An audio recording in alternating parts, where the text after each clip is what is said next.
get it. There have been riots and stuff, but it's they drive that narrative too. It's interesting how the pulse of things can, if you set something up, let's say the kickoff to something is manufactured and people see that. Oh, that's a good idea. Let's come together. Let's riot against this and against that. And then it becomes almost like okay, we're picketing and rioting, but I mean, what are we accomplishing? What are we doing? We've done this before, right? Like I don't understand.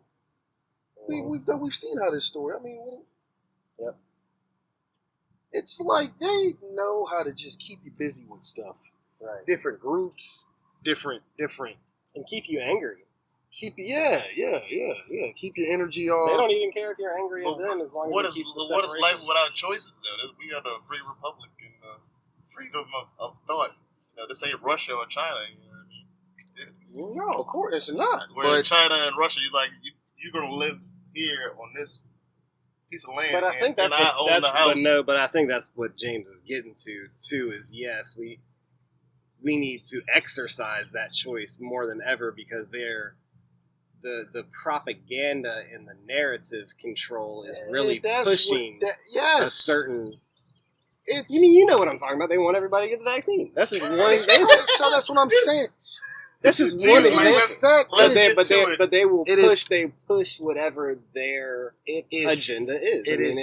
And you're right. The choice is a huge role, but because of where we are in the world and where the culture is at this point, I think we need to exercise that right and really stand in our freedom more than ever, because otherwise we're going to lose it. It is in the terms and conditions. To hand it over. To hand over your sovereignty. In the fine print. It is in the fine print that propaganda is illegal, is very much legal in this country, and it was implemented by everyone's favorite president. Okay, so knowing that alone is he just signed it into law. It wasn't like it wasn't taking place before.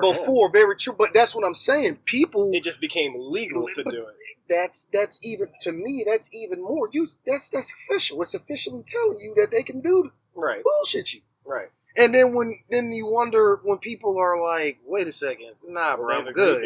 Yeah, it's like what? That's the key that's the part where I'm with LT, because at the end of the day, like, we can complain about all this stuff, and sure, we're not agreeing to a lot of it, and we are calling out the propaganda and what you say, like the bullshit behind it.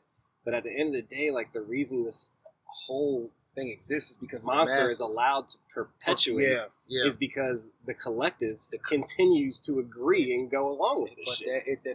We're always, and that's what I mean by sometimes.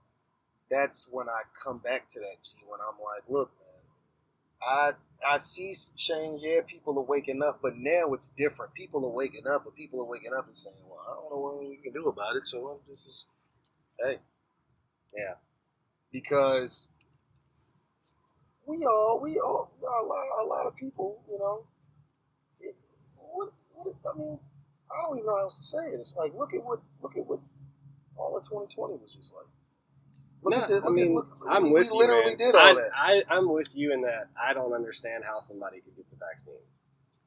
You know, let's just get down to bare bones. Like, I don't. I've had somebody that I know was talking shit and like, oh man, I'm not doing that, and just flipped and said, "This is like if you shove enough shit in your face enough, you're gonna eat shit." You know what I mean? I had a friend tell me.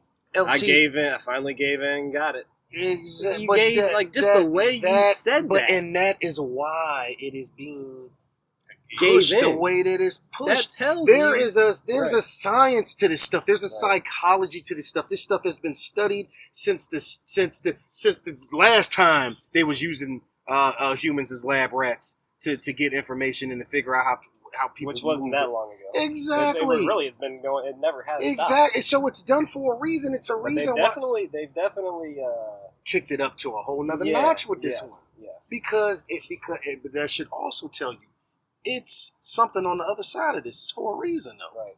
And people got to pay attention to that. And that's my whole thing in all of this. If you're not at least asking, like, whatever, man, people like I always say, call it whatever you want to call it. If you're not asking yourself that question of like, why are they so weird with this? Look at the incentives to it. Look at the weird commercials. Yeah. And just the way that they even have people YouTube talking in the commercials. It's like, it's, you know. It's creepy. It's creepy. It's cringy. It's cringe. Like Schoolboy Q says, it's weird, bruh. It's weird. Yeah. It is. It is. Come on now. It is. Flu disappeared. You know, everything getting recalibrated in the numbers. It's just wow. Yeah, how you just automatically have a down influenza season just because COVID is out? And it then, disappeared.